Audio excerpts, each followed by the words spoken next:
Hello दोस्तों, कैसे हैं आप सब लोग। उम्मीद करता हूं काफ़ी अच्छे होंगे। तो दोस्तों, आज के इस वीडियो के अंदर हम रिव्यू करेंगे एक अपकमिंग आईपीओ जो कि 7 जुलाई से लेकर 9 जुलाई के बीच में ओपन रहेगा, ट्रैवल फूड सर्विसेज का आईपीओ। तो इस वीडियो के अंदर हम सबसे पहले एक अंदाजन ग्रे मार्केट का प्रीमियम वगैरह जानेंगे, इससे हमें थोड़ा बहुत लिस्टिंग गेंस का अंदाजा हो पाएगा। फिर इस कंपनी की डिटेल्स के बारे में जानेंगे, मतलब कंपनी क्या काम करती है, कौन से सेक्टर की कंपनी, फ्यूचर कैसा रह सकता है। फिर इसके फाइनेंशियल्स और फंडामेंटल्स जानेंगे, मतलब कंपनी प्रॉफिट मेकिंग है या लॉस मेकिंग है, और अपने जो भी कंपटीटर्स वगैरह उनसे महंगी है या सस्ती है। फिर इससे आईपीओ की डिटेल्स के बारे में जानेंगे। अंत में हम जानेंगे कि क्या इस आईपीओ में अप्लाई करें या नहीं करें, और करें तो लिस्टिंग गेंस के हिसाब से या लॉन्ग टर्म के हिसाब से। सारी चीज़ें मैं आपकी क्लियर करूंगा। डिसीजन आपको अपनी रिस्क और अपना एनालिसिस लगा के ही बनाना है।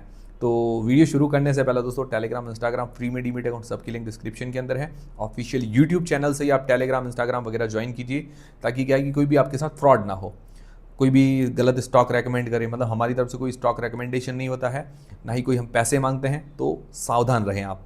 तो सबसे पहले एक अंदाजन ग्रे मार्केट का प्रीमियम अगर जानते हैं, तो आज की तारीख में लेटेस्ट ग्रे मार्केट का प्रीमियम चल रहा है 90 रुपये पर शेयर। एक अंदाजन ग्रे मार्केट का प्रीमियम लगभग 8 से 10% के बीच में इसकी जीएमपी बता रही है।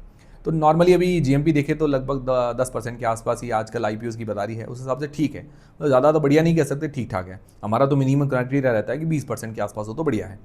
फिर इस कंपनी की डिटेल्स के बारे में जानते हैं, मतलब ये कंपनी काम क्या करती है। तो कंपनी जो है सन 2007 के अंदर इनकॉर्पोरेट हुई थी, करीब करीब 18 साल हो गए हैं अपने ही सेक्टर के अंदर। तो ये कंपनी क्या है कि सिंपल भाषा में आपको बताऊं तो ट्रैवल क्यूएसआर है।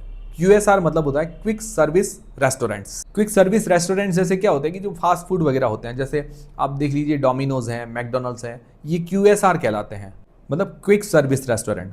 तो ये ट्रैवल क्यूएसआर और लॉन्जेस दोनों ही ऑपरेट करती है। ट्रैवल क्यूएसआर तो मैंने आपको बता दिया, क्विक सर्विस रेस्टोरेंट्स, ठीक है। अब लॉन्जेस क्या होते हैं, एयरपोर्ट पर लॉन्जेस वगैरह होते हैं। एयरपोर्ट पर अगर हम जाएंगे तो क्या होता है कि भाई खाने पीने की, मतलब लॉन्जेस के अंदर क्या होता है कि सारी चीज़ें खाने पीने की मिल जाती है। वेज के लिए, नॉन वेज के लिए अलग, पीने वालों के लिए अलग, और कोई ड्रिंक वगैरह दूसरी भी करनी, मतलब दारू के अलावा भी कोई ड्रिंक करनी हो तो वो सारी चीज़ें मिल जाती है। उसके अंदर क्या होता है कि जो डेबिट क्रेडिट कार्ड के होल्डर्स हैं, जो जिनके पास अच्छे प्रीमियम कार्ड्स हैं, तो उनको फ्री में एंट्री मिल जाती है। फिर किसी के सब्सक्रिप्शन वगैरह लिया होता है, मतलब इन कार्ड्स का, तो उनको भी एंट्री मिल जाती है।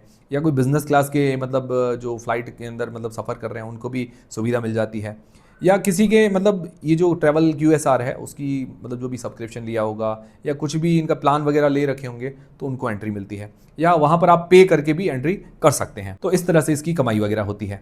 तो एयरपोर्ट पर ये लॉन्जेस वगैरह होते हैं, ठीक है। उसके अलावा ट्रैवल क्यूएसआर मतलब जो हम अगर सफ़र कर रहे होते हैं, कहीं पर भी हाईवेज़ पर है, रेलवेज़ के अंदर है, तो वहाँ पर भी इसके आउटलेट्स वगैरह बने हुए हैं, जिसके अंदर बहुत सारे ब्रांड्स होते हैं, जैसे डोमिनोज, मैकडी है। उसके अलावा छोटे मोटे ब्रांड है इडली के लिए, और भी कई सारे से, मतलब आप इंडियन ब्रांड छोटे मोटे जो भी आप कहें, पराठों के लिए अलग अलग ब्रांड है, साउथ इंडियन डिशेज़ के लिए अलग अलग ब्रांड है। तो वो सारे वहाँ मिक्सचर के अंदर होते हैं, मतलब 4-5 ऐसे ब्रांड होंगे, और फिर खाने पीने की अलग अलग सुविधाएं मिल जाएगी। मतलब फूड एंड बेवरेजेस को लेकर ये सारी चीज़ें रास्ते के अंदर जो भी ट्रैवलिंग कर रहे होते हैं उनके लिए पूरा सुविधाजनक है। इसके इंडिया और मलेशिया के अंदर 375 प्लस ट्रैवल क्यूएसआर्स हैं, मतलब क्विक सर्विस रेस्टोरेंट्स हैं, और 30 प्लस लॉन्जेस हैं। एयरपोर्ट के अंदर जो लॉन्जेस होते हैं 30 प्लस हैं। और इंडिया के अंदर बड़ी बड़ी सिटीज़, मुंबई, दिल्ली, चेन्नई, ऐसी सिटीज़ के अंदर है। और 117 प्लस इसके फूड पार्टनर्स हैं, मतलब जैसे डोमिनोज वगैरह इस तरह के फूड पार्टनर्स होते हैं, 117 प्लस है। तो सिंपल भाषा में समझ में आ गया। और टोटल 14 एयरपोर्ट्स हैं इंडिया के अंदर जहाँ पर ऑपरेट करती है, और 3 मलेशिया के अंदर ऑपरेट करती है, और अपने सेक्टर के अंदर लीडिंग है। तो और ये जो सेक्टर है, ये कंपिटिटिव सेक्टर भी है और डिमांडिंग सेक्टर भी है, ठीक है।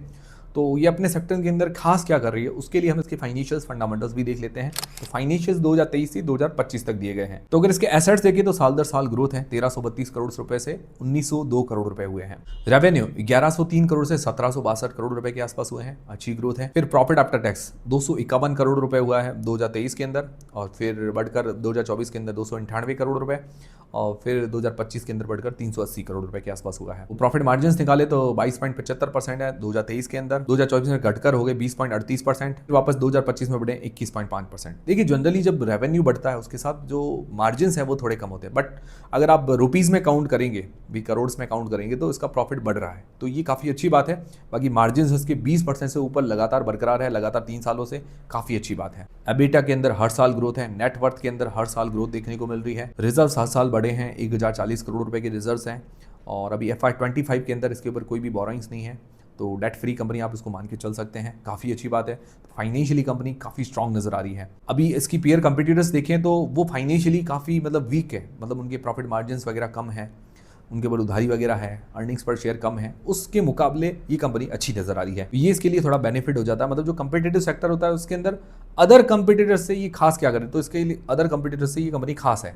फिर ROE return on equity 35%, ROC 51%, 51% के आसपास है। फिर अगर इसका पी वैल्यूएशंस निकाले, प्राइस टू अर्निंग्स रेशियो 39 का निकल कर आता है, 39.8 का। और अदर जो इसकी कंपिटिटर कंपनी है वो इससे थोड़ी बड़ी कंपनी है रेवेन्यू के मामले में, जैसे जुबिलियंट फूड है, जुबिलियंट फूड जैसे डोमिनोज वगैरह आता है, फिर देवयानी इंटरनेशनल है, फिर Sapphire Foods, Westlife, Restaurant Asia, ऐसे कई सारे जो इसके पीयर कंपिटिटर्स हैं।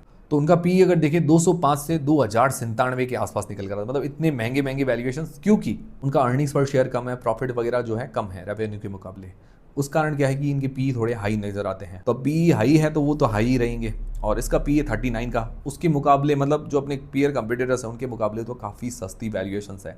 बट फेस वैल्यू ₹1 पर 1000 रुपये का प्राइस बैंड थोड़ा सा महंगा नजर तो आता है, बट अपने पीयर्स के मुकाबले सही वैल्यूएशंस है। तो फाइनेंशियली स्ट्रांग है, फंडामेंटली स्ट्रांग है, वैल्यूएशंस भी रीजनेबल है अपने कंपिटिटर्स के मुकाबले। बाकी देखिए सबको एक जैसा कंपेयर नहीं कर सकते। ये जुबिलियंट फूड है, देवयानी है, इनके क्या है कि भाई ये ट्रैवल को लेकर नहीं है, मतलब ये क्विक सर्विस रेस्टोरेंट तो है, बट अगर ट्रैवल फूड को देखें तो ये पर्टिकुलरली ट्रैवल के अंदर ज्यादा है इसका काम। फिर इस आईपीओ की डिटेल्स के बारे में जाने तो 7 से लेकर 9 जुलाई के बीच में ये आईपीओ ओपन रहेगा। फेस वैल्यू ₹1 पर आ रहा है। 1045 रुपए से लेकर 1100 रुपए के बीच में इसका प्राइस बैंड रखा गया है। 13 शेयर मतलब 13 शेयर्स का ये लॉट है, और 2000 करोड़ रुपए का इश्यू साइज है, पूरा का पूरा OFS है।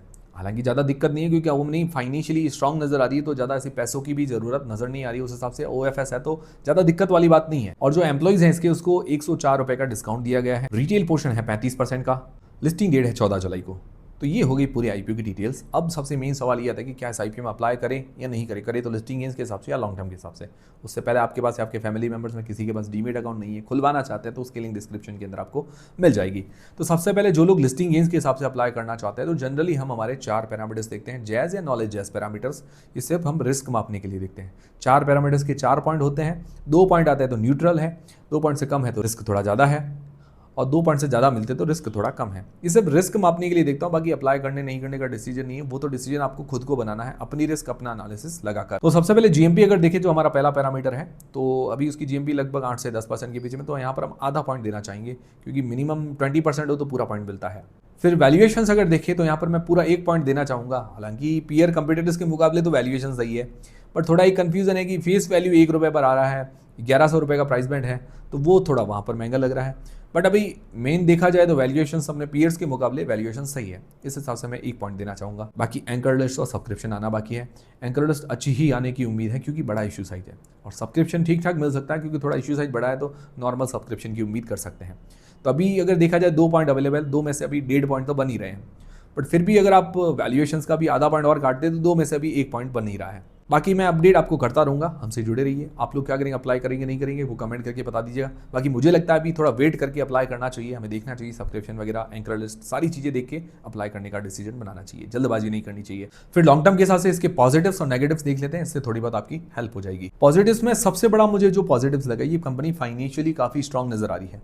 रेवेन्यू प्रॉफिट के अंदर तो अच्छी ग्रोथ है ही, प्रॉफिट मार्जिन्स भी 20% से ऊपर लगातार बरकरार है, ये मुझे काफ़ी अच्छी बात लगी। ऊपर से डेट फ्री कंपनी है, ये भी मुझे काफ़ी अच्छी बात लगी। बाकी इसकी ROE और ROC वगैरह बढ़िया है, और अपने जो भी पीयर कंपिटिटर्स हैं उनके मुकाबले वैल्यूएशंस काफ़ी अट्रैक्टिव है। तो ये हो गए इसके कुछ पॉजिटिव्स।